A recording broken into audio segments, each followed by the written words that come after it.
Okay, we're using log rules here to simplify these expressions down into a single logarithm. So I guess one term is what they mean by that.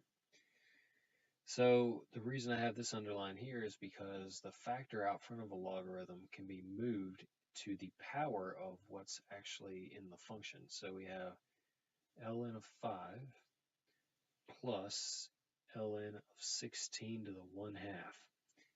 Okay, so remember the factor out front can be taken in as a power or other way around. So as we know, 1/2 power is a square root. So that becomes ln of 4.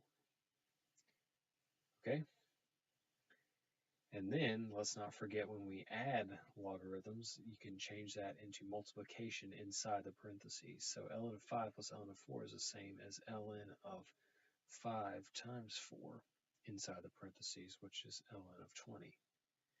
And that is the answer to that. That has been reduced down completely. So remember, anytime you have anything ln of x times y, that's the same as ln of x plus ln of y. So that's the rule we use there. All right, let's look at a slightly trickier one here. Express as a single logarithm once again. So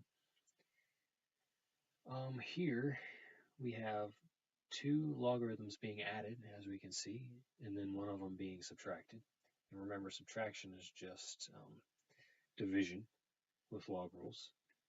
So these two, for example, become ln of a plus b times a minus b using that factor rule.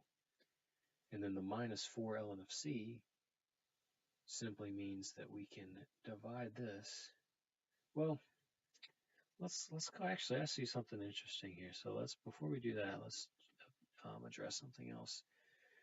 So a plus b, a minus b, when you multiply those together, that's difference of two squares. So we're given a squared minus b squared minus 4 ln of c. Okay. And then if we look at this term over here, remember we can move this to a power of c.